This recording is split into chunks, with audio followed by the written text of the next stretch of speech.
Good morning. It Morning. is another beautiful Sunday, and once again, I am joined by Michael, Born Again Men of Life Talks, Jonathan, the Wellness Dad, and our friend and author, John Webster. Hello. How you guys doing? Doing well. Little quiet Sunday, huh? The coffee's kicking in. Yeah, definitely. So, one of the things we discussed having a conversation about, which we can start with, is prayer. So I think our resident Lord of Paradoxes had some thoughts and some ideas that he wanted to bandy about. So I'll turn it over to him to lay the groundwork, and we'll go from there. Well, the older I get and the more I realize how little I know, truly, especially in our discussions, I just find myself asking simple questions and just getting feedback from different people. And it's really interesting. And it's the idea of prayer, I think, is just thrown around. People, at least my personal view is I think a lot of people see prayer as like an incessant child praying to a genie. Please, God, give me, Lord Jesus, I need a new car. I need this. I need that. Please help my baby. And I've caught myself in that loop too at points in my life. But as I've gotten older, there's just, to me, what makes the most sense. I think there's a really good thing of the spoken word, saying prayer out loud. I think being in the presence of that is definitely an element of it, but I also think there's a revelatory aspect of it, where essentially you kind of shut up and hear God's voice, the silent voice within. And man, that's hard. It's hard to do. But I think it's so important. And I definitely am interested on what you guys have to think on this topic. Well, my personal favorite is when I catch myself asking God or asking Jesus or any of the saints to help me out of bullshit I put myself in. Because I usually have that moment where I'm like, ugh. And then I'm in my head going, God help me navigate this. And then immediately afterwards, my next thought is, oh yeah, I did this to myself. And now I'm asking him to dig me out of it. There's nothing wrong with that. Yeah, but there's a point of, unfortunately, the sin of pride where Yes. you just kind of bash yourself a little bit. Yes. I would have never needed to ask for help if I wasn't being a jackass in the first place. Yep. But prayer is always, even before I was Catholic, it's always been a deeply personal concept to me. I used to call myself, spiritual, not religious, in those dark times when I was angry at God for things that weren't his fault. And even then, I would still pray. It was the technically wrong kind of prayer, obviously. More of that help me get out of my own BS mentality instead of, I've been walking your word and I don't know where to go from here. There's probably a lot of that, but I wasn't ready to see it. So it would be a personal thing. I'd step away from a situation and just take a minute and pray. In my head, it was never out loud. Not until I actually let go of my anger. So it was almost like I was sneakily having a conversation with God because I was idiotically ashamed of trying to do it out loud. That's a weird thing to admit, and I haven't really thought about it. So that's going to be on my mind probably all week long. There's an entire chapter in Luke where Jesus is talking to his disciples. His disciples actually said, "Lord, teach us how to pray." Right. Mhm. And this is where we get the Father, hallowed be thy name verse from. The whole chapter actually explains a lot of what we should ask for and why our Father in heaven is so awesome. Um, this is something that I didn't experience as a child. If I asked my father for an egg, I would get a scorpion. But he actually, in verse 11, he says, "Which of you fathers, if your son asks for a fish, you give him a snake instead? Or if he asks for an egg, you give him a scorpion? If then, though you are evil, know how to give good gifts to your children, how much more will your Father in heaven give the Holy Spirit to those who ask him?" So here we have an understanding that God is a God of love. He's a parent. So we shouldn't be afraid to ask God for things, even if you're asking for a Lambo. Hey man, can I get a Lamborghini? Lord, that would, make my life so much better. You're probably not going to get it. Okay. It's kind of a selfish ambition, but if you're struggling that day with your past or things like you said, Daniel, things that you put yourself in, it happens. I do it to myself all the time. I'm like, good gosh, John, why did you do that, dude? You can still ask Same. God to help you out of it or give you the strength to go through it. And He will provide. He will provide that strength. Sometimes it's not immediate. Sometimes we sulk for a while, Mhm. waiting. Okay, God, what's going on with this? And then before we know it, He shows up in such a mighty way that we're blown away. And we're Yeah, just like, what the that's freak, why I dude? think the revelatory thing is really spoken to maybe, and the surrender, and the peace that surpasses all understanding.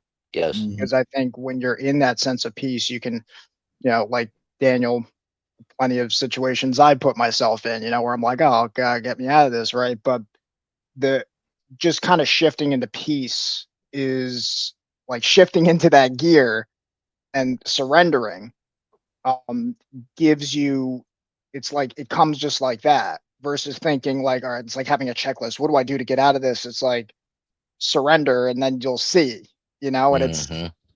a paradox. And I also think it's a trap of the enemy that you fall into surrender and apathy Yes. because I often think of you know um like to me, and maybe we can dive in a little bit with this, but there's something about a peace protest, and then there's something about someone who's gone to war who wants peace, Mm. if Well, that those are makes deep. Explain. sense. So there's everybody wants peace for the most part. There's some people who want the war, but generally everybody wants peace. But to me, a soldier who wants peace, to me, has more power. Yeah. He's experienced it. He's experienced it, and the reason why I like wrestle with it so much is because it's a paradox in the sense that someone who's gone through the experience, but again, there's layers to it. Doesn't mean you have to go through the experience to say you want peace, but it's like as we were speaking about this idea of the complexity to simplicity. When you recognize like how complex things are, sometimes there's a need for force, defund the police, these ideas where they're not dove into really, right? Um, but we can talk about the ideas of flow, like my main point or the deeper idea behind it. Yeah, I don't really have a full pushback, but there's something there that I want to try to catch. And I don't really know how to express it at the moment. So I'm just going to ramble for a minute until it makes itself known. But it's there. Yeah. I just can't Yeah. see it in the weeds. Talk through it, brother. So why, the inevitable question, our favorite one, is there more power, quote unquote, in someone who has experienced violence and strives for peace than a person who strives for peace, period, without ever having to experience violence. So that's where I say there's nuance, right? I can't speak for everybody. It's like, oh no, this guy went to war, so he can. That's why I was clear on that, because I felt that come up. But I think that it's oftentimes easy to hold a sign that you want peace in the idea of the virtue signaling. In the sense that it's the opposites of peace and war. But do we know what's in the holder of the sign's heart versus No. the holder that, of yes. the veteran? That's what he's saying, the nuance. Correct. Yeah. So You don't know. I can't play God to say so it's not, I can't make a generalization. Everybody, who hasn't gone to war, and I would double down on that point. But I think there's a level of complexity, because I think the point was better made than me in this moment with Gandhi, which essentially he said that he was essentially saying people who want that peace is not a passive force, like holding a sign or what. And he's not saying this, but essentially there's passivity, there's aggression, and then there's the assertive way. So the passivity is the rabbit who wants peace. Yeah. And he actually uses that example as the rabbit. And then he was speaking how quotes on the power, right? There's a power, and I would say wisdom. There is seeing it, not power and better than. Then there's the aggressor, whereas the Spartan, and he spoke about the Spartans, where there's a level of I'll die by your side. There's this honor, this strength. There's this to the death, right? But then he said even more than that is the peace path, which is an active force. And that's the hard thing. And that's the original point of this whole, mind experiment we're in, is the idea that true peace is an active force. And that's the paradox, is because turn the cheek is, on one view, when you look at it, as passive. I'm not going to turn the cheek. I'm not going to let this person run all over me. But the shift is to act is through the active force, is understanding, which comes through the understanding. And the understanding element, I think, and they're tied into the original point, I think comes from prayer. It comes from a revelatory, because one person this is probably the best way I can frame it. One person turns the cheek and they're a coward. Another person turns the cheek and they're courageous. How do you distinct the difference? Circumstances in their heart. Yeah. The intention, yeah. It always goes to the heart. We were talking about that yesterday. It always comes back to the heart, but you can't see their heart unless they're preaching peace in the streets, and then they're throwing Molotov cocktails at you. That's different. Then you can say, "Oh, well, are you really coming from a place of peace, throwing that weapon at me?" Yeah, I think of this. Morning, What was Maji it? Chen. Safe and peaceful, safe protests, and there's like fires going on. Like everybody knows that. Like, gotta be Right. That's common like, sense, but that's I the will point, say, though. we still don't know the intent of their heart. Mhm. Right. God Right. and that individual are the only people, regardless of their actions. We still don't know the intent of their heart. We still don't know their posture of their heart. And that's something that I constantly try to keep in mind, even when people Yes. are preaching peace and then doing heinous crimes like throwing Molotov cocktails or breaking and entering and destroying businesses and all that stuff. Yep. Constantly try to remember, we don't know the intent of their heart. We don't know their story, and forgive them, Father, for they do not know. Yeah. Yeah. Come at it Oh, with grace. Yep. And Absolutely. It's one of the hardest things that, since coming back to Christ several years ago, like, that's probably one of the hardest things, and being able to fully let go and let God. I know we've Yes. talked about that to extent, knowing that I can only do what God gives me the power to do. And I pray for that. Mm, And God put me in situations to be able to use my God given gifts to make change in this world as He sees fit. But outside of that, we got to let go and let God. yes. Some And things you pray can't on it. control. We can't. And you Most Right. things you can't control. Yes. Yeah, anything. that's the thing, Daniel. Yeah, most things. And Yeah. having and squelching that ego within us to fully see that, Got, Daniel, I have, is like, was it easy? no, Yeah. no, simple. That's the paradox, is I think that, like, we all, based on our conversations, we've all gone through some heavy stuff and we We keep have. going through it. And then Yep. it's like those simple words of having grace and all that, to me, has power when you say it. Yes. 'Cause, you know, Yep. Well, I versus younger will. Mike, when I would say these kind of quotes, or I'll post a quote and I'm just like, it didn't have power, but it's not my power. It's just me getting out of my own way so I can actually see. I could look at, you could look at one verse in the Bible and then 3 years later look at the same verse and go, oh, I will posit that, and I've said this before, there is a certain intuition, and if we follow the bouncing ball, that intuition is God speaking to us through circumstance. There's a certain intuition that where you can tell when someone is genuine, when they're coming Yes. from a place of truth. And if the Yes. truth is the word of God, then you can feel God moving through their actions and their words. Hmm.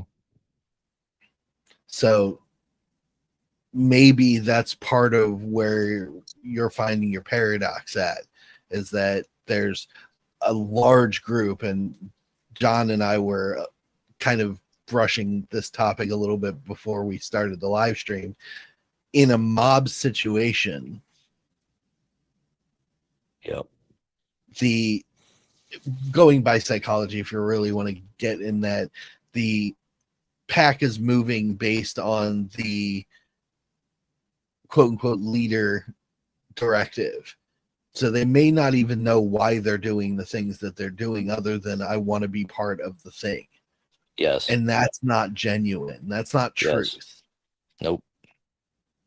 So certain individuals within a group can feel to you like they're communicating some sort of truth.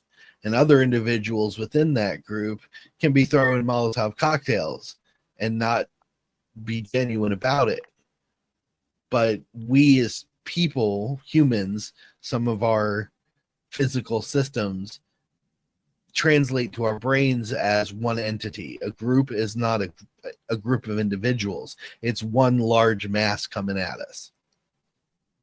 And if we feel 70% of that mass is out to do harm, not to be peaceful, then the other 30% becomes not pursuing of peace by association within our Mhm. minds. Right. And that's where it gets muddy. I think that might be part of that particular paradox. I don't think I wanted to touch on this a little bit. This is kind of off on a different direction. You were talking about pacifists and then peacemakers, and I don't think peacemakers are pacifists. Peacemakers are the guys who will step between two people who are about to fight to bring like peace between the two people, reconciliation, forgiveness. This is not a peace. That's not a pacifist state, because if you're going to step between two people who are about ready to fight each other, you're not a pacifist. You're you're either an idiot or you're really seeking peace. Because I've done this, and it's a scary place to be, and you have to be confident enough to where, okay, so if these guys don't accept peace, they're going to go to war, and that means I'm going to be the guy they hit first. So being a peacemaker is okay, and I get what you're saying about veterans and how the cost of war drives them to be more peace centered and they hate war. That's a very good point. But just because someone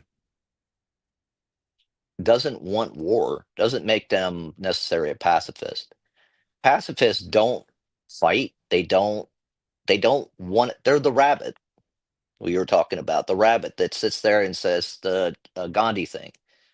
It's not technically true. It may be socially what you see more often, but the purest definition of pacifism is simply that violence is unjustifiable Okay. and all conflicts should be resolved in a peaceful manner.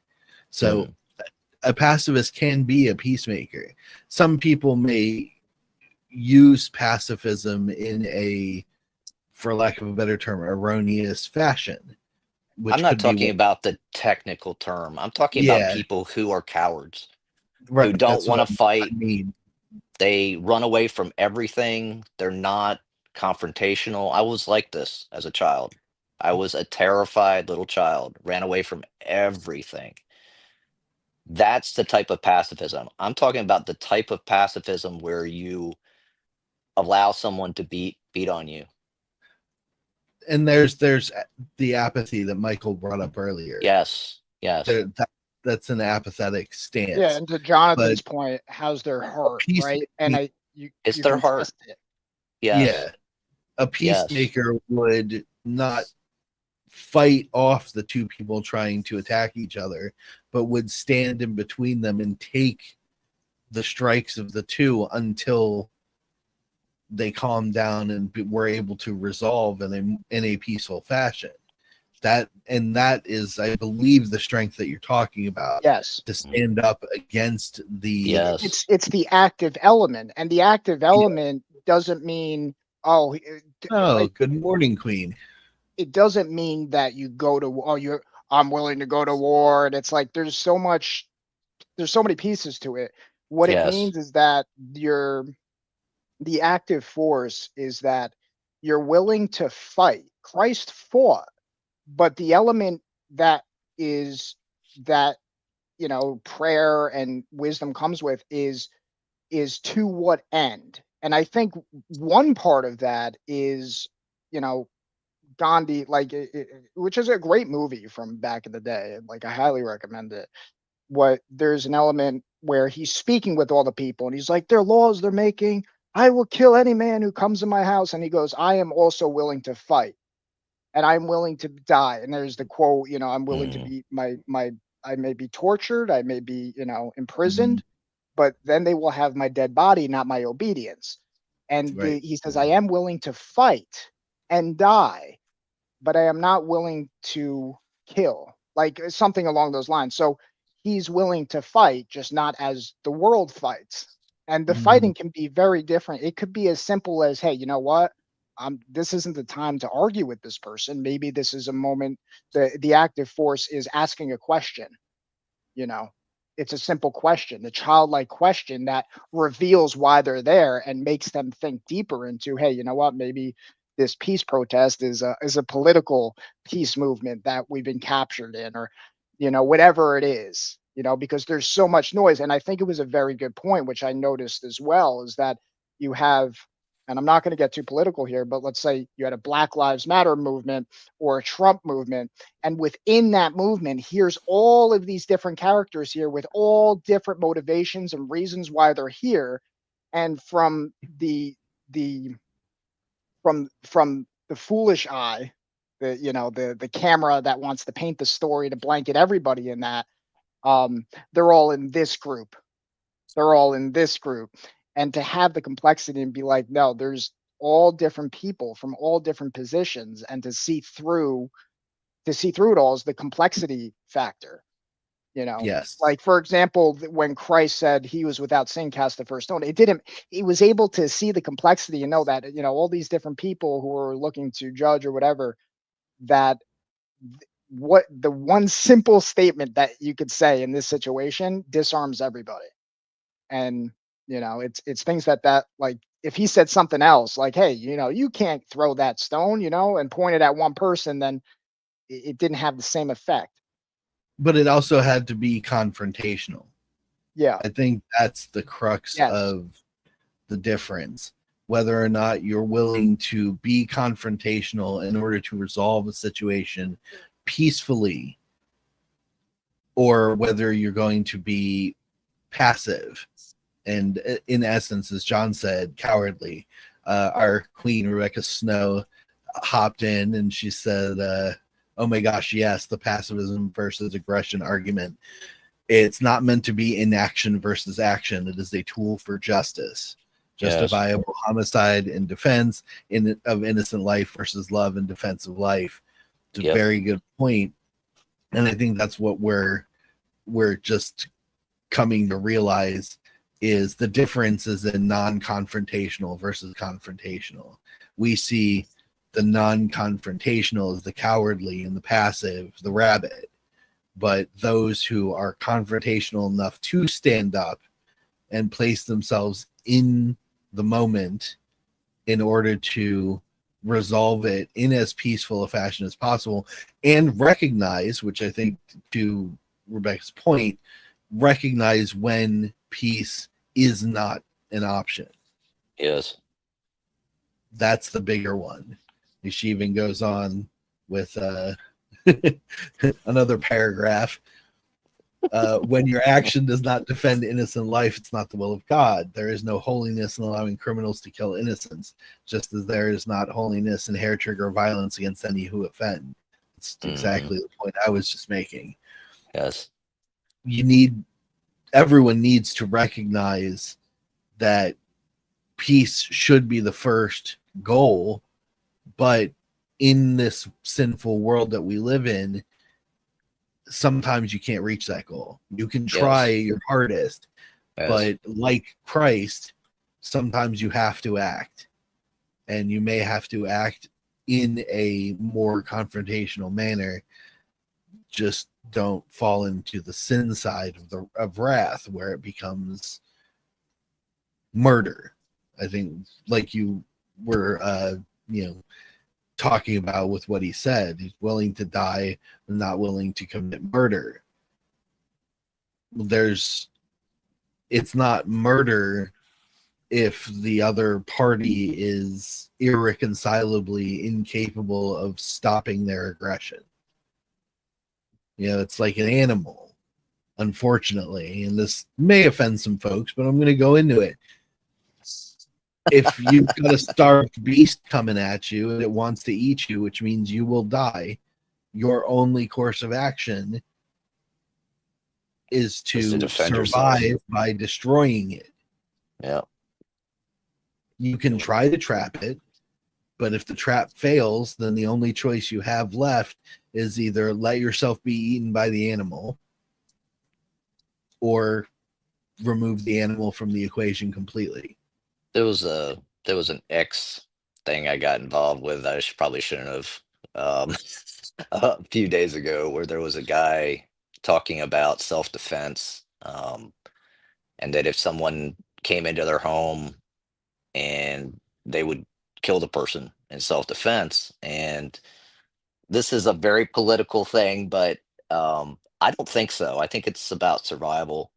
I think it's anyway, so this other guy goes, well, wouldn't you come to a moral decision in the moment and decide, instead of killing the person, you would subdue them, or shoot them in the leg, or, kind of trying to avoid the whole, like, you're going to think about morality when someone breaks into your home in the middle of the night, alone or with their friends.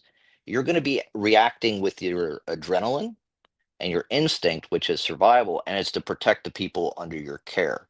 So you can either become a victim in that mentality, or persecuted by 12, or carried by 6, right? It's one of those things where I think instinct to survive kicks in, and you're either going to defend yourself and your family, because the minute someone comes into your home, they've already committed violence against you. They've come through your window, they've come through your door, they've come through your locks. They've come into your abode, and your abode is where you're protecting your family or yourself. Doesn't matter, you or your family. They've already committed violence trying to get into your stuff, into you, or get to you. So you have a right to defend yourself. You're not going to be thinking about morality. It's like the minute that first bullet flies past your head, politics and religion go out the window. Politics and morality go out the window. You're going to be thinking, how do I defend myself? I got to protect my family. I got to protect myself. Yeah, Not in and every mortality. circumstance. Not in every circumstance, but in most circumstances. I think it's a human thing. It It's is an very much so. instinctual try to survive thing. Like human instincts. Daniel and I, we talk about this often from a human psychology perspective. Like it does. It comes back down to our human instinct and what God has put in us to survive as a species. Hmm. And when mortality is in question, morality goes out the window. Yep. And I would say advanced morality goes out the window, correct. which is the complication of things. Because Yes. Fair. in my opinion, there is still morality in the instinct of survival. Yes, there is. Thank you, Daniel. Thank you. Yeah. But the advanced morality, the complicated, well, maybe I shouldn't hurt this person climbing through my window with a machete. Maybe they just want to talk. That sort of advanced Maybe they just morality, need a that hug. goes out the window. Baseline morality should remain. Yes. Yes. I do want to. So you said peace should be the first goal, but for me, I think peace should actually be the ultimate goal, right? Like Mm. peace should be the goal. How you get there is different in every situation. Sometimes it does take conflict. I will be right sometimes- back. Sometimes it takes comfort. Sometimes it takes curiosity.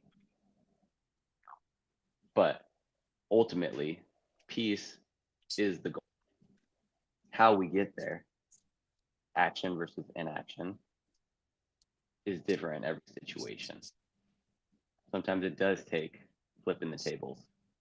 And sometimes it does just take a simple question. He without sin cast the first stone.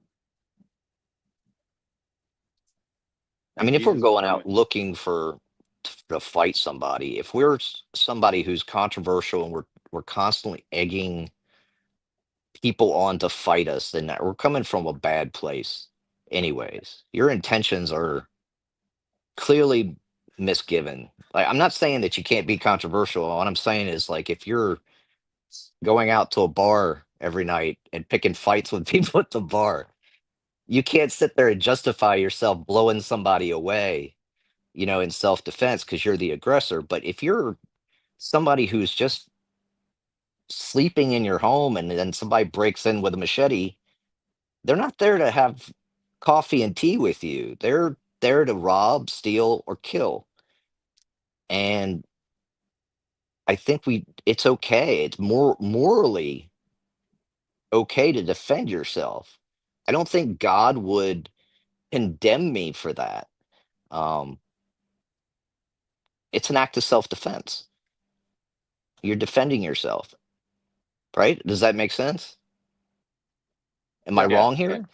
And Watcher of the Dam says, each of us has our calling. God himself instructs as we are called by virtue of our own nature and gifts. Those who would harm me would harm those in my care. I am their defender and protector. So I'm going to Yes. speak the word of Christ while I defend them. It is up to the criminal to decide if they will accept the word or weapon. And Yep. I cannot agree more. And it is, and that's the beautiful thing about God, right? God gives us free will. Mm-hmm. Every individual, believer or not, we have free will. Are you going to accept the word or are you going to accept the weapon? Yep. Now I've seen Excellent point.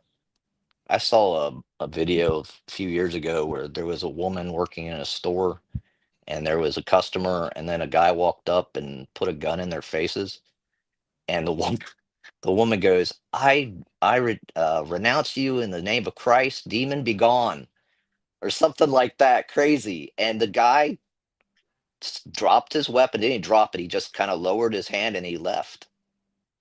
And I was like, what the freak? And it was on one of those store cams, so it wasn't like a setup, you know what I'm saying? Like it was somebody playing games or something on the internet. It looked real. And I'm just like, wow, that's hardcore, man. Does that work every time? Probably not. But wow, that was awesome. She didn't pull out a gun and blast the guy. She blasted him with the word and set him running. That's pretty cool. Would I say that do that in every circumstance? Probably wouldn't work. But hey, Worth the if someone breaks into my home, they're gonna meet a gun. That's they're going to I have tons of them. They're gonna meet a gun. Um, if in the terms that they're surrendered and I'm holding them at gunpoint until the cops arrive, I'm going to talk to them about Jesus and tell them that they just about met him and explain to them the gospel and witness to them if I can. Maybe, you know, help them if I can with some words.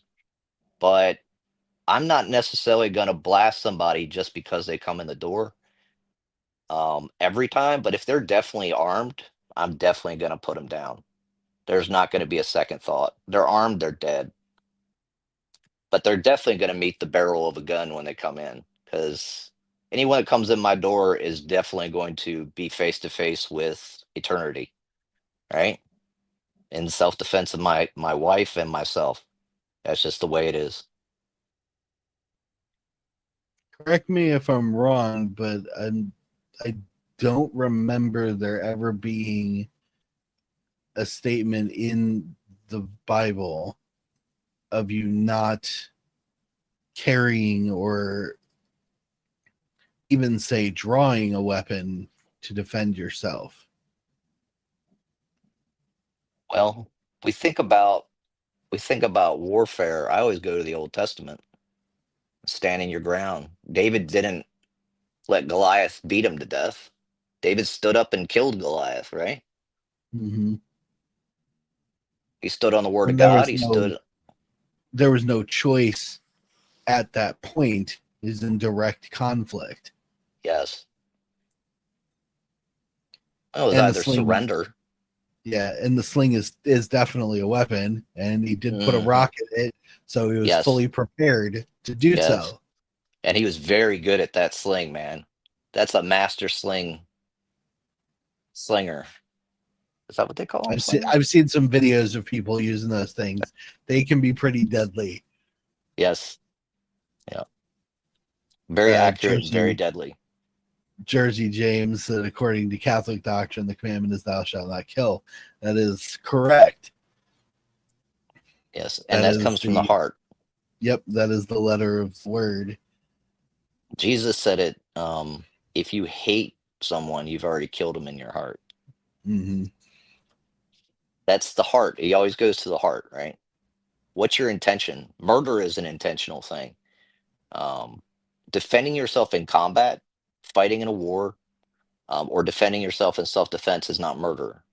Thou shalt not murder. Yeah. Unless your intention is to murder. Because there are soldiers that have gone into combat with the desire to murder people. There are Correct. soldiers like that. Not universally, but I've talked to a few who were in war and enjoyed it. They enjoyed killing. Then there's people who, like I was saying earlier, that pick fights. They're confrontational, they go out and they want to hurt people. And so that's not necessarily, that's a heart thing. Mhm. What are their intentions? And that's something that, especially on social media, you will find dopey responses like this a lot where people refer to the concept of murder and the concept of killing as one and the same. But in the book, and this is partially because I have to correct what I said. I said thou shalt not kill when the statement was thou shalt not murder. The killing of animals as sacrifice or as nutrition doesn't count as murder Nope. because it's not. Nope. Especially when like, if you think about it, anytime God said make a sacrifice and people went okay and they took their goat or their cow or whatever and they killed it, then technically they would have been breaking the commandments that came well after the fact of that actually happening. Because if I remember correctly, the commandments were in New Testament. No, commandments. I were- don't, or towards the end of the Old Testament. I don't remember exactly, but in the chronology of the book, there were many sacrifices that were made, and some of those sacrifices almost had people involved. There were many stories of God saying, make a sacrifice, and those who responded to it looked to the people that they loved and said, well, unfortunately, I have to sacrifice you because you're the most important thing to me. And God said, give me the most important thing to me. That was a judge, yes, that you're referring to. That was in Yeah. Judges. So, yeah. So, But that's because the guy he made a vow. that he But it- couldn't have made. the difference is in the understanding. And right now we have a crisis of lack of comprehension with people. And Mhm. the understanding of the difference between kill and murder is where a lot of these dumbass social media arguments and conversations come from. To kill an animal is not murder. Mm-mm. And sometimes to kill a person isn't murder, as we've discussed, in the Yes. defense of yourself and the people under your protection, the Yes. children of God. You may be forced to kill another human being who will not stop. Yes. Until they're dead. Yeah. So hmm there is a distinction between the two. I'm not going to read Kahuna's comment out loud, but since this is serious and his is silly, I'm just going to put it up on the screen so we can laugh at it.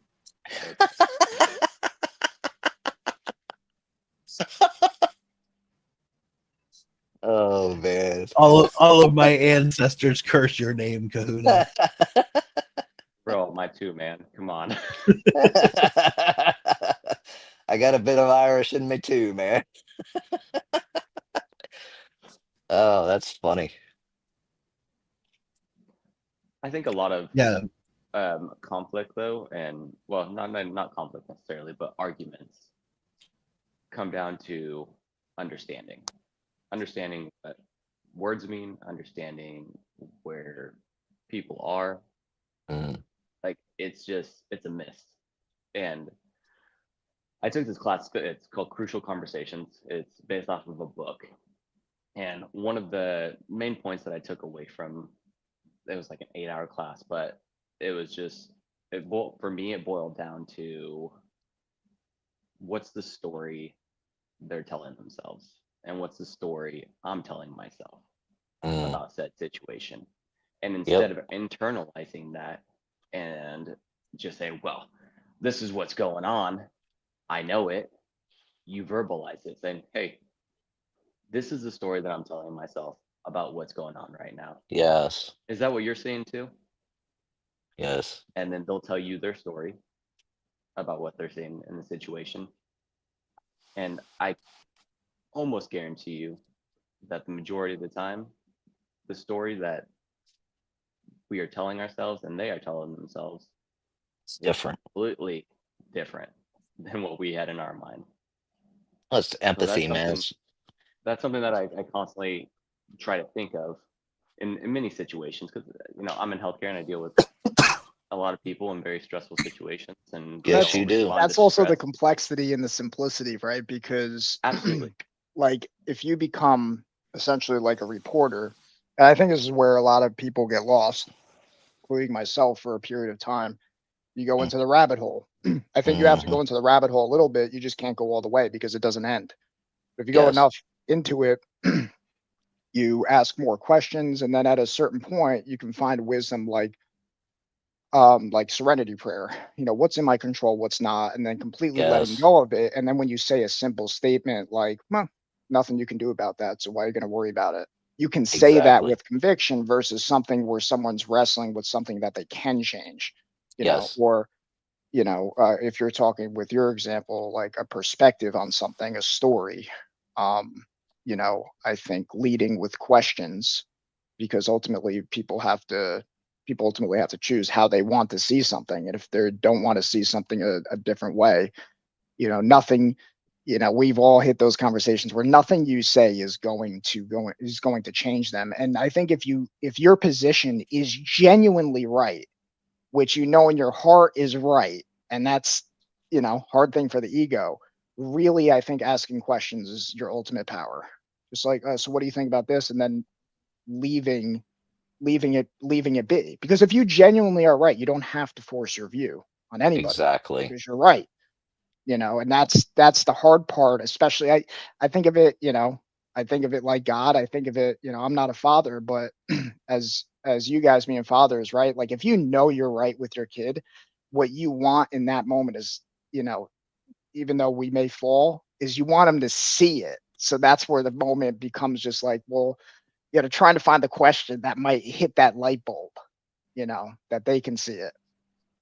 There's two things on that I think are interesting. The first one being that the book says meet people where they are. And we can interpret that as mentally as well as physically. It doesn't always just mean go to the places where they stand at. But like Jonathan's example and what you were just talking about, asking those questions helps you meet people where they are in their heads. They could be in some of the darkest reaches of their own Yes. mind, and you Yes. go to them there by asking questions and learning about what it is that they're thinking, what it is that they're feeling, and the crises that they might be going through. The second point there I thought was really interesting was you used the word force. And there's the rub. That's the thing that trips most of us up, is eventually a part of our own psyche, our own, levels of sin wants us to force an outcome out of a situation. Mm-hmm. What is a confrontation? It's a show of force between two parties. And ultimately, the deciding factor is which one survives. So even in conversation, you could start a conversation, and we as parents had that happen. I'm sure Jonathan can back me up on this one. His kids are much younger than mine. I go through some interesting, complicated conversations with my adult daughter, but there is a point where you have a conversation about something and they can't see it. They don't see it, and it frustrates you to a point where you start to try to exert your will over their decision. Yes. The first thing that came to mind, though, like as I'm wrestling with this, is that maybe force is, if it's used as a tool appropriately, can be, it has to be a tool. It can't be the root. And what came to my mind was They Live. That's like a specific example where he gets these, he's trying to explain, he's like, don't you see what's going on? And like it gets to the point where he just like, all right, we're fighting this guy. And there's like an element, it's like that's the tool he uses in that, You're talking about Roddy Piper and Keith David's fight in the movie, yeah, right?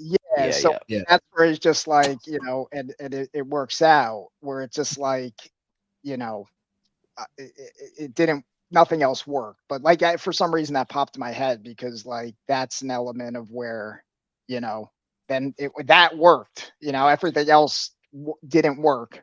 And that's like a specific example, but like, you know, Christ flipping the tables, like, you know, or even seemingly forceful speech, like in the sense of like, if you don't hate your mother and your father, like I, you know, that was a quote that I thought about when like, it doesn't mean hate your mother and father. It means love God first. But my thing, why did he choose those words? They're combating words. Like Jersey, I think answers that question pretty well. The latter half of his statement here. Trickery, that is useful. And that is what those types of words and those evocations are.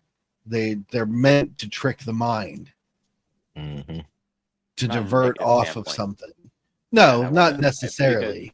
Because people see trick and they automatically put Mm. a negative connotation on it. Oh, What yeah. about diplomacy? Wouldn't that be a better word? No, because it's unfortunately with our language is limited. Hmm.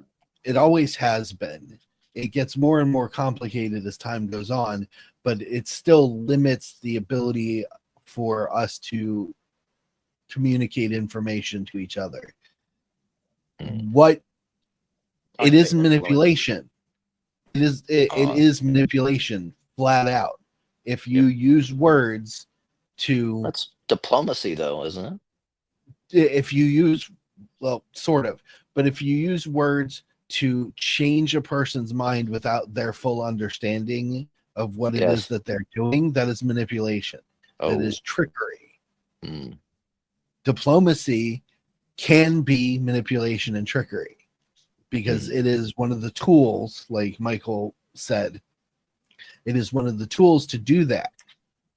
It's not always a straightforward, you know, I say this, you say this, I say this, you say this. I hear what you say and maybe change my mind, or you hear what I say and maybe change your mind.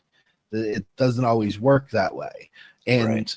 most of the time, unfortunately, because of our base, you know, genetic composition, the general conclusion of any confrontation and exertion of will is the death of one of the two parties in some way, whether it's a physical death where I, you know, kill you in order to stop you from exerting your will on the situation, or it's an idea death. I have changed your mind so much that you have chosen not to do this particular thing and exert your will over the situation. So it's a death no matter what it is. But to manipulate into death, that's where the negative connotation comes from. Well, you didn't change my mind, you just tricked me into doing it differently. You tricked me into killing my idea.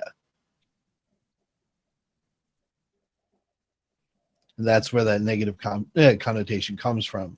But trickery is absolutely useful. It has always been a part of what we consider civil discourse, and it's rampant throughout the Bible. Jesus does it, David does it, so many of the people recorded in the book use words to manipulate others who cannot see the path of God. So they're being cajoled almost into a godly decision without their conscious understanding of it at the time. Some of the stories even say later on, you know, hindsight being 2020, as they say, later on, the person understood what Jesus had done in that moment. But in that moment, it was a straight trick. Well, look at Jeremiah. Here's a kid who got called into ministry to be a prophet when he was young, really young. And God told him everything that was going to happen to him. And Jeremiah said, I'm all in. And then a few years later, he's in the bottom of a cistern crying out to God, why me? I mean, Elijah had the same experiences. He's facing down these pagans who are threatening to kill him, and he wants to prove that his God is bigger than their God, and he does. And at the end of it, he's going, "They're still persecuting me, Lord." You know, we put ourselves in these situations because God calls us to them, but then I guess we can rely on God to get us out of them. But then I guess does that go around with what you're saying, or did I go off on a different tangent? I will say from a parenting perspective, like let it, whatever you want to say, persuasion, manipulate, influence. Our ideal is to be able to influence our children into staying on the righteous path of life, right? Yes, But yes, there are moments where force is certainly necessary. When your child is riding their bike and swerving into the road, well, guess what? You need to get in between the road and the bike to guide them back on to the safe path. Might not be the righteous path, but the safe path, right? And that's force. But Whips out the heavy Bible with metal ornaments for combat. correct, yeah. that would be a great character to. Put it on the end of a big old stick like a mace. All right, Yes. I got. Technically Of course. true. They did have a staff with, I guess they were spokes where they would carry the book. It would be placed between the spokes to keep it locked in, and it would just be carried like a banner. So I guess in theory, someone could just be like whack right over the head. Mace. Yep. That's awesome. But force is necessary sometimes It is. to ensure safety. Yes. But ideally, influence, and that's the word I choose to use, even though they all freaking mean the same thing. Just influence gives a little bit warmer, fuzzy feeling than manipulate, trick, Yes. persuade. Well, when I think of manipulate, I think of something very deceitful and nasty. But had it a- can mean I had a other discussion things. with my buddy a while back. I'll never forget. We're playing pool and we were talking about positive and negative manipulation. And then the Yes. question of the argument, is there such thing as positive manipulation? And this is the element that I do believe, there is positive manipulation, 100%. but what happens when you think you're positive manipulation, this is where it can take an ugly twist. And I think it requires radical humility. Like if you're Yeah. going to manipulate, it can lead someone down the completely wrong path, so it just be wise with manipulation. They go hand in hand, because you can trick somebody into doing wrong or trick somebody into Yes. doing right, or you can trick somebody with the right intention and the message wasn't received. So, I think And it it just could requires backfire. humility. Yeah. Yeah. Yeah. Yeah, what I I always don't use is know like, that that's 100% possible that the message is not received. Based on my experience and what I've learned of people, the message is received, it's just ignored. Oftentimes. So it's not a matter of your intention being, as you put it, misleading, because your intention was you go this way and the person ignores it and goes that way instead. But that doesn't mean that they didn't hear you. It just meant Yes. that they chose something else. Yes. Well, I guess I would just say, just be careful when using trickery, that it's not coming from ego. I think that's the only point that Agreed. I would add. Yes. the intent. Or some selfish, very self-centered place where you're manipulating so you could benefit from them making a decision, You Yeah, influence which- from a place of love, manipulate from a place of love, trick Yes. from a place of love. If I Yes. trick somebody into, radically changing their lifestyle and Yes. losing a bunch of weight, gaining a bunch of muscle, is that negative? No, not at all. Positive, right? And if you can And do that's- that, man, that's awesome because most people don't listen to their nurses or their doctors. They just go, "Oh, that's cool, man." That's Right? that's the piece that a lot of Western medicine forgets is they don't know how to utilize human psychology to Yes. Oh man, to- don't open up this can of worms. Trust the science. I don't know. we man. only have No, we only have a actually, half hour. Yeah, we're not going. I have to Trump touch it, man, because No, don't touch because it. Leave it I alone. have Just No, no, leave it no, touch alone. no, no. You Just can't walk say away. that. Just man. walk away. Just No, walk no away. shot. Just walk No away. shot, man. So, from a human psychology You finish your standpoint, point. I'm listening.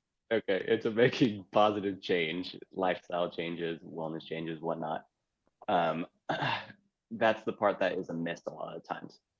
The only thing that most doctors know is, oh, you just need to eat less and move more. That tagline that has been used for decades as our obesity continues to go up and chronic diseases continue to go up. And it's like, we're not meeting them where the patients are. We're not meeting people where they are at. When we Exactly. meet people where they are at, that is where influence comes. And Mike, before you go the trust the science route, I do want to, I don't know how to put it on stage, but I do feel like the most effective evangelism is invitation only. There you go. Partially because it reflects God's love for us.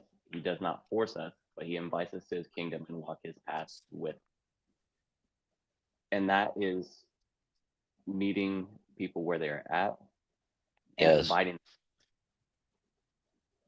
Yes. to walk. And that's the way you're supposed to give the gospel too. I honestly believe this. I don't think you can force Christianity on anyone.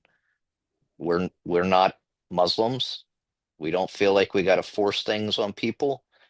It's Christ who, well, it's the Holy Spirit that brings people to Christ. We give them the gospel, and it's kind of out of our hands at that point. Okay, I've told them the truth. Now it's between them and God to accept that truth, unless you're a Calvinist. And then that's a whole different bag of worms, and we're not going to go down that road. So, I would say No, that's we gotta ideal we gotta give Christianity. Michael his minute. yes, Well, Michael, please. Well, I do. I think that's a good point, and I love. I had a clip with Putting that Redmond. up because it fits well. Yeah.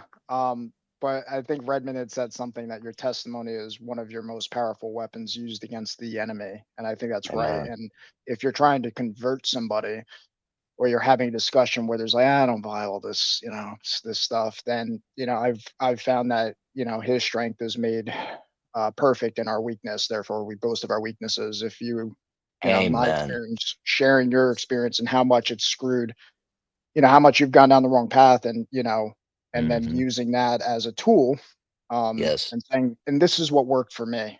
I was this, this, and I went Yes. this way. But I'm not Yes, going brother. to Bible thump, but the trust the science, man. Yeah. I think it's just another example of many political, or it's the authority. What to me, Christianity, following Christ, is the most important, and it's not even saying it. It's not opening up the conversation with, "Hi, I'm a believer in Christ, and this, and I'm a doctor. I believe it." No, it's like, do they have humility? Do they, you know, do are they forcing their view? Why are they saying what they're saying? And you know, um, you know, it's something as simple as, with the vaccine. Do you know what's in the vaccine? I mean, this is a Nope. simple child question. You don't. So then how do you Nope. know this going into me is so but then at the Why? same time, it's like I'm not also just going to dismiss someone who's spent their life studying it, but I also understand that a doctor is someone, he's a human being who has fears, and, well, I have to do this or I'm going to lose my job. It's just another person. And, Mhm. I think, just seeing all those signs, and I trust the science. It's like, in the same way, I'm sure you can relate with this, Daniel. It's like, trust in the church. No, like, what if they're doing something wrong? It's like, I trust in what's right. It's like, don't trust in man, trust in God. And that applies to, That's it. scientists and political figures. It applies probably, especially Doctors. more so, especially we should be holding more people to account who are in authority, especially as Americans. I mean, I feel like that's something that should bring us together. Freedom. Mhm. What is that? It's Mhm. it's it's such a it's such a thin line, right? We are built on a country that did not put our faith in authority. Where ideally, you put the faith I would say in human authority, but at the same time, it was said, render unto Caesar that which is Caesar's. And to a certain extent, you can create a contextualization that means if a person who shows their authority has something to say, you give it due deference, but you don't have to believe it, especially if it conflicts with the word of God, because God above man. Therefore, man with authority is underneath God. If man with authority says go left and God says go right, you're supposed to go right. Yep. Yeah. To simplify the context of the situation. But when that man with authority says go left, if God doesn't say anything, then you decide based on your own discernment whether or not the intention of that man of authority is true and to follow them. And I think this also even goes back to the question, how many people walk into a doctor's office and say, and ask, ask the childlike questions that gets to the root of said authority, Why should I listen to you? correct. Even Yes. saying something like that, right? And Yeah, very simple. what came to my mind right away was Good Will Hunting, where he's meeting with the therapist. I thought it was such a great scene. He's reading the book. Like how many people read it? Like if a doctor writes a book, read their book. Like this person's gonna be hand in hand with your health. But he's questioning, and then he meets Robin Williams, where in that, I think it's one of the greatest scenes where he's just like, there's an element of challenging, which I think is good. A student should challenge a teacher, and a teacher should challenge a student, because a true teacher and true student, their interest is truth, not being right, and the pursuit of truth. Yeah. The problem with that scene, though, is Will Hunting's heart, man. He wasn't looking for answers. He was looking to get one up on Williams, right? Mm. In the scene, he wants to reverse psychoanalyze because he's a cocky jerk who has a lot of problems. He's got a lot of in sin. Yes. But he disarms him. What's so cool is he disarms him with Christian elements, where he's like, you know what? Yeah, this, and I cried myself to sleep last night thinking about it, but then I had a peaceful sleep, because you don't know shit. And there's that element of humility where just like, there's, I don't know. We can unwrap this. I love that. I love that scene where he humbles him, where it's just kind of like, it's, he sees, how he starts off that scene really just spoke, where he's just like, I was up all night thinking about what you said. So he kind of gives him that, he's honest, he's being truthful, that I was thinking about it, but then I had a nice restful sleep, because you don't know shit. He identified that, he's all in his head. He hasn't experienced, he hasn't smelled the Sistine Chapel, but he knows all about the Sistine Chapel. So he's essentially, you're talking about the scene where they're in the park. Yeah. Oh, I'm thinking of like when they first met, dude. Oh yeah. There's that kind of, controversial, confrontational thing. No, you're right. When Williams comes back and lays it on Will, oh my gosh, that was hardcore, man. Yeah. But he did it in a way of love. Right? Yeah. He had the right intention in his heart. Robin Williams, the character's name. I can't even remember. Been a long time since I've seen it. Yeah. It's been a few years for me, but it's a good film. Yep.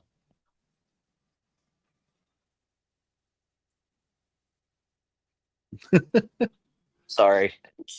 No, you're good. It happens.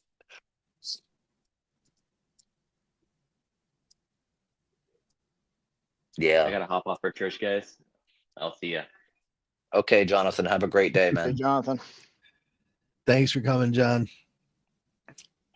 Yeah, so I mean, that's a whole nother can of worms, Kahuna. I mean, it's a totally different sphere of influence. even though healthcare is overseen by the government, that's a whole different sphere of influence when it comes to accountability and the movement of government. Government is not authority. It's infrastructure. It's just a thing. It's not a beast. It's not a man. It doesn't live and breathe. It is made up of living, breathing individuals. And those who go into that pit take the form of it. Mm-hmm. Just like if you were a miner, you come out of the mine covered in the dust of things that are inside of it, and people who go into government, into the infrastructure, they come out looking like it. Unfortunately, It's the nature of things. But the government can't lie to you because it's not a being. It's just a system. And the system is like, corrupt. Government is Your under house can't lie to you because it doesn't have feelings or desires or goals. It's a house. Mhm. The people that are inside of it, and that's the point I'm making, it's the people that are inside of it that create corruption. Mhm. And as they create corruption, those who continue to go into it with the people that are already in there become Corrupted. susceptible to that corruption. Or they get ejected by the corruption. Right. They either quit or get kicked out. Right? We've seen that in Congress a few times. They're like, Yeah. Republican comes in, he's got all his head straight. I want to fix the system, and then the next thing you know, cocaine and orgies. You guys remember that one? Yeah. And then he's kicked to the curb, man. They got rid of him fast. Bang, he's gone. You But can't change it. essentially, what is the cover up? A cover up is not protecting the government through manipulation. It's protecting the misdeeds of the people within it. Yes. Yeah. But like I said before, with mob mentality, when you see a large group of people, you stop reacting to it as if it's 100 people. You react to it as if it's one thing.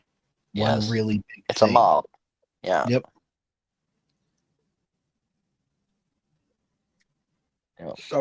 government is.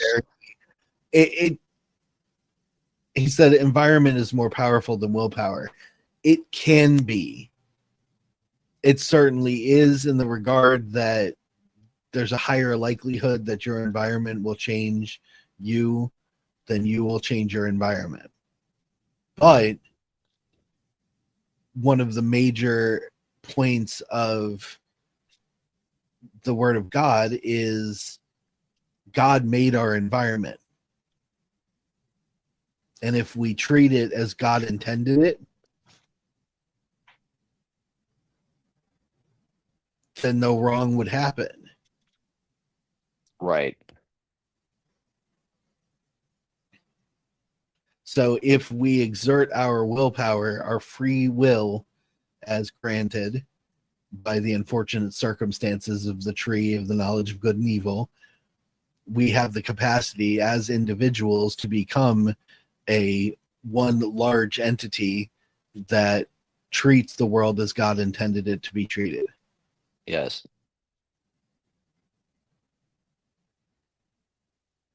It's a choice. And unfortunately, the largest percentage doesn't. Yes. That's the problem.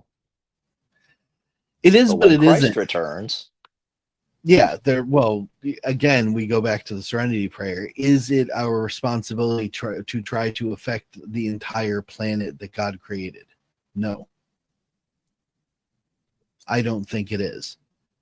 I think it is our responsibility to affect the things that we can affect. Yes.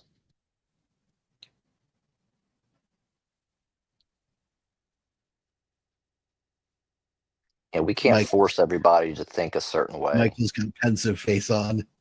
I just looking at the root word govern government is mind control. Is to control. To govern is to control. To mente is mind. So it's Mhm. mind control. And Correct. Mhm.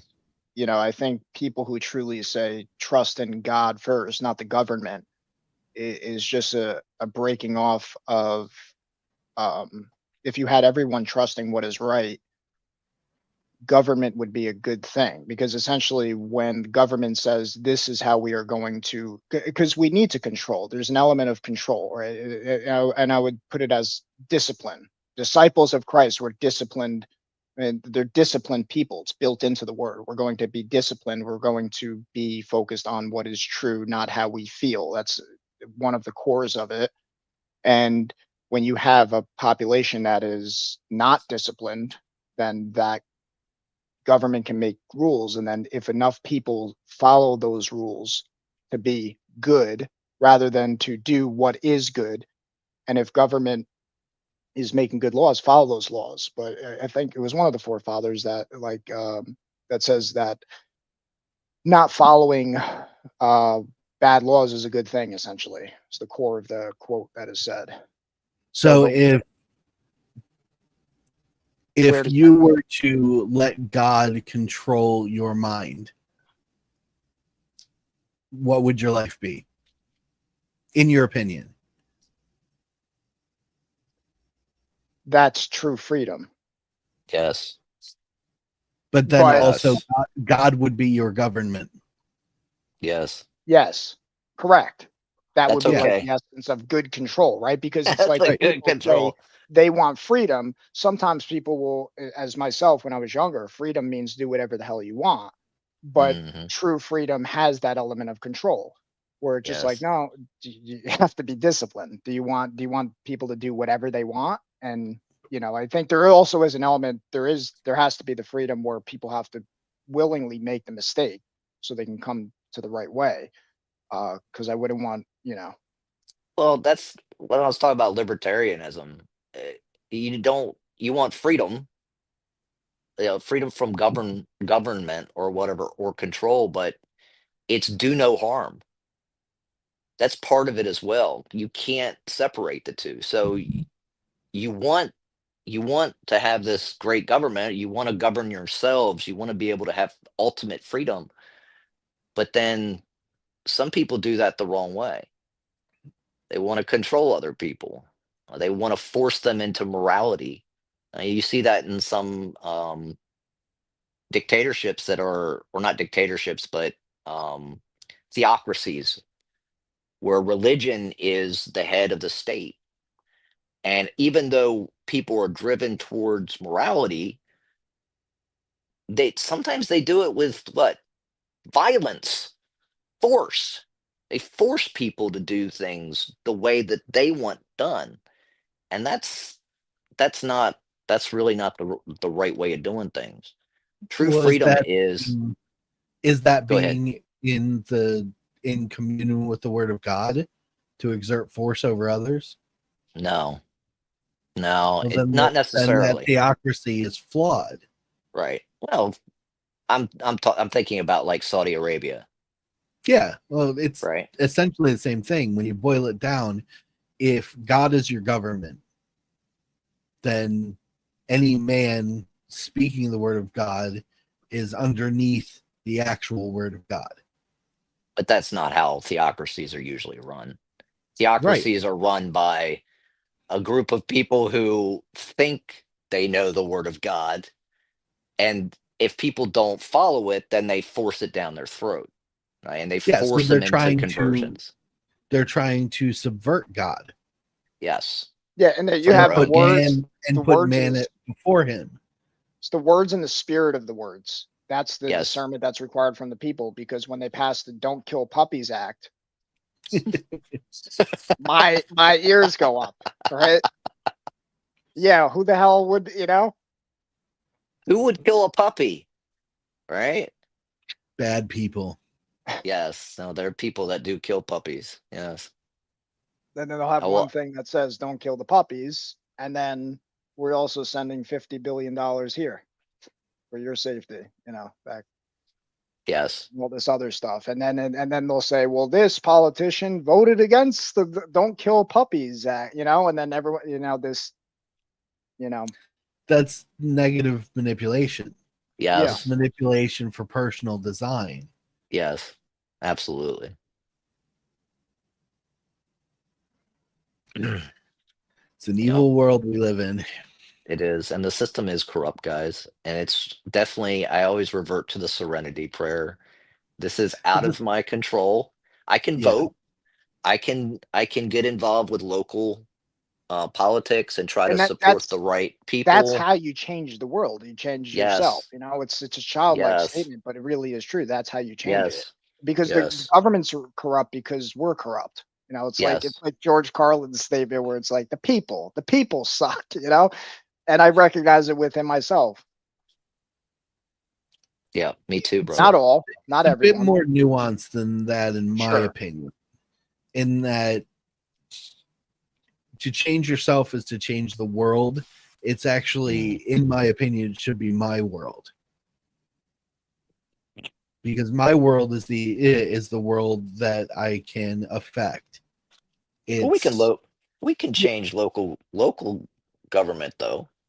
Well, that's the I hear world you. that I can Better. affect. Right. I am Okay. there I see in what you're that saying. specific place.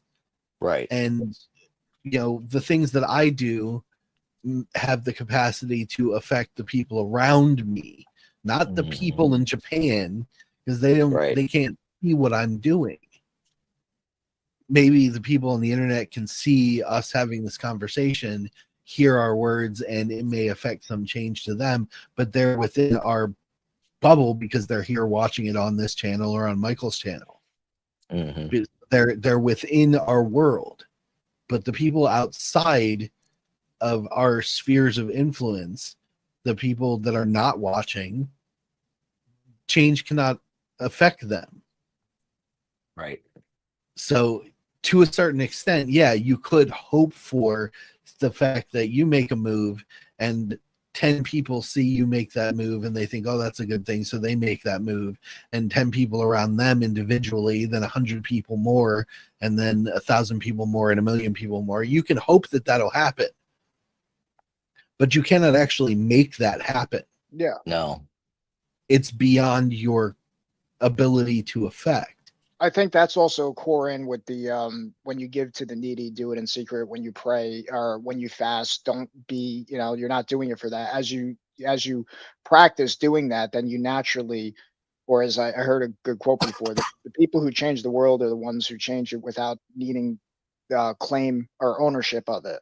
Like the root of that is like where it's essentially doing versus being, or as we talk about like the source code. When you're rooted with the source code, you're not, in the Serenity Prayer, it says, help me to accept the world as it is, as you were saying earlier Yes. too. Correct. Right. It doesn't mean that it's a mess and just like, I'm going to sit on the sidelines because there's nothing I can do. But it also doesn't mean go out and fix all the problems, to your point, because you can't fix all the problems. No. You work internally. And then when you're in that beingness, you'll fix the problems, like just by your own being. As long Around as you. Yes. And that ripples and it's not in your control, Yeah, like for those of us on the East Coast, we hear San Francisco is a cesspool and there's trash everywhere and blah, blah, blah. And we might have the thought in our heads, boy, somebody should clean that up. And then that sparks the thought of, well, let me look around me and see what I can clean up in my world. Yes. Not over in San Francisco. Yes. I mean, if you have the capacity to do so, like some humanitarian efforts, pay for travel and, people to go and do that. If you have the capacity to do so, go for it. That's charity. Yeah. That's missionary charity, which is Mhm. talked about. It is part of the word. If you have the ability to go there, but if you've got $20 to your name, you can't afford to go to California and clean up the streets. So you deal with what's around you. Yes. I deal with you too. Yeah. So it's more, the change of your world, of my Yes. world, than it is the world. And I Right. think that trips people's minds up, because when you think about it, if you spend 6 months not picking up after yourself, your entire house is a mess. How hard is it for you to motivate to clean up? I know for me, it would be extremely hard, because I'd be Mm. looking at the entire house going, this place is a disaster, and I don't know Yes. where to start. Yep. So you try to look at the entire world's problems. It's the same thing. Well, I don't know where the hell to start. hmm It's too much for my brain. Starts with us, man. Right? But you give it to God. Yes. It's God's world. So I can't fix your world, God. Right. I'm not going Right. to try, but I Right. will do as I am told to do here. Yep. I'll clean up my room, and then I'll move on to the hallway, and then I'll move on to the next room, and I'll move on to the bathroom. And eventually your house is clean, just by looking at it as small things within your reach. That's what Mhm. Jordan Peterson was saying with the clean your room thing. Affect the change around you. Because if you try to affect the entire world around you, you're just going to freeze. Yep. It'll make you angry, bitter, and hateful if you think you can change the world on your own. Yep. It's not going to happen. It's not going to happen. I don't care how many protests you have. Um, you can wave a banner for the rest of your life. There's nothing wrong with that. You want to protest, wave a banner, but you're not going to change the world. You're going to become bitter because you're going to realize it's a futile endeavor. You can't change what other people think unless you really good and get in their heads. Only God can do that stuff, man. And so that's the ultimate goal, is to submit everything to the Lord. Yep. Your desires, your wants, your needs, submit them, and let God control things, man. Because I've been down this road trying to control people, trying to get people to, not trying to control people, trying to get people to see me in a better light, to change their perceptions of me. But people don't want to change, or Were people you that trying have no self-awareness will never change. Yeah. Were you trying to change people's perspective of you In a in positive light. a positive light? But what was the actual goal? Was it to make people see you differently, or was it for you to be a better person? Yes and yes. Yeah, same. I wanted to be a better person, I would focus on just being the better person. but I did. Yeah, that yeah. didn't work. I know that's the right thing to do, but that which I don't want to do, that I do. I want to Yeah. be liked. It's like the little, Yeah. you like me. And that, I think, part of this process is dying to that. Still, there's a sense of like, we want to be liked. I think there's nothing wrong with that, as long as that's not the focus. Like, Yes. and the reason I put that there, and I know we're past time, so I'll make this quick, is because I speaking for myself, I went to a place where I'm just like, I don't need anybody. And it's Mm, just kind of a cold. it is. I don't want to be liked at all. And then anybody who would give, and I think it was my mother who said, give, but graciously receive. And I think she said it very well. Graciously Mhm. receive. So when someone compliments you, accept it, right? But don't Yes. identify with it. And Mhm. that's I think the thing to grow into, because then it's like, look how good I am. Yes, and all these good Yes. things I do. But at the same time, don't beat yourself up. Give Yes. grace where I think we've hit on our topic for the next time we do this. What, self-loathing? No, I want yeah. No, I want to get it deeper into what Michael was just talking about, the helping people and accepting grace, the difference between the pride of celebrity versus the humility of giving Yes. of oneself. Yes. So, it's a big conversation, so we might have to dedicate the entire hour and a half to that. But since we are over the hour and a half. I'm going to let you guys tell everybody where they can find you, and then I'll wrap things up here. Go ahead, Michael. So yeah, I'm on Life Talks. I wanted to drop a Gandhi quote here. So Go for it. I was spending 5 minutes trying to find it earlier. It's a little bit of a mouthful. It's hard to find, but it was what I wanted to zoom in on. It's hard. There's 4 comments in there. I hit the max on there. But speaking a on lot, yeah. nonviolence, yeah, just if anybody's interested, they can check it out. But Dude. find me, yeah. I thought it was very well said, and it's something we could, chew on it. We'll but read it out. All right. All right. So it's nonviolence is not a cover for cowardice, but it is the supreme virtue of the brave. Exercise of nonviolence requires far greater bravery than that of swordsmanship.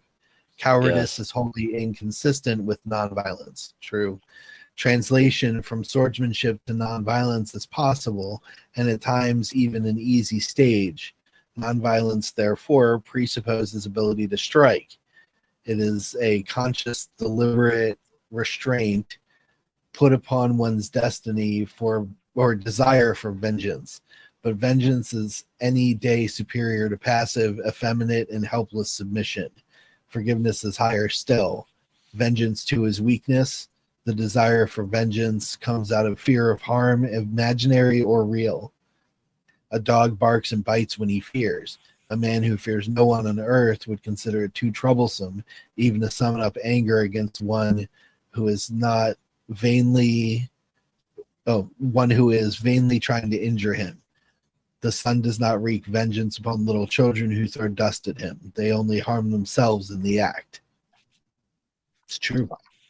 It's good. Michael Bacchioni, Life Talks. So that's where I'm at. Where you'll find many long quotes like that. No. Yeah. No, for sure. Trying to simplify the You'll complexity. get deep in the weeds with Michael as he finds more and more paradoxes to peel apart and find the paradoxes within the paradox and the paradox within the paradox within the paradox. Until I That's find the the best way simple, to do things, man. until you find a Yep. simple truth that just kind of Ask questions. Keep asking questions. Pick it apart. Think about it. Make it make sense to you. And even then, take it to somebody else and say, "What do you guys think of this?" Correct. Yep. Very much There's so. Which is been- what we do every Saturday. There's been so many times that I've done that and then still found myself wrong. God, dang it, man! Really? But yeah, It's that's the fun. best part, man, is be able to talk about this stuff. You can find me at JS Webster Author blogspot.com, and you can also find me JS Webster Author on X, Twitter. That's where you can find me. Twix. Twix, yes, that's what I like to call it, Twix. Yeah. Our favorite joke from the old IAK days, calling it Twix. But I am Daniel P. Riley, Whimsyland Literary Coaching and Services. I am a converted Catholic and always questioning everything right down to its smallest nuance. Good. You can find me on X at Mr. DP Riley and here on the Whimsyland channel. And that is it, because I don't have time for any more social media than that. We will try and hopefully consistently succeed to have these Coffee and Christ conversations every 2 weeks going forward. So next Sunday, enjoy your time with Christ alone, and the following Sunday, come hang out with us again. Have Please. a great day, folks. Take care, guys.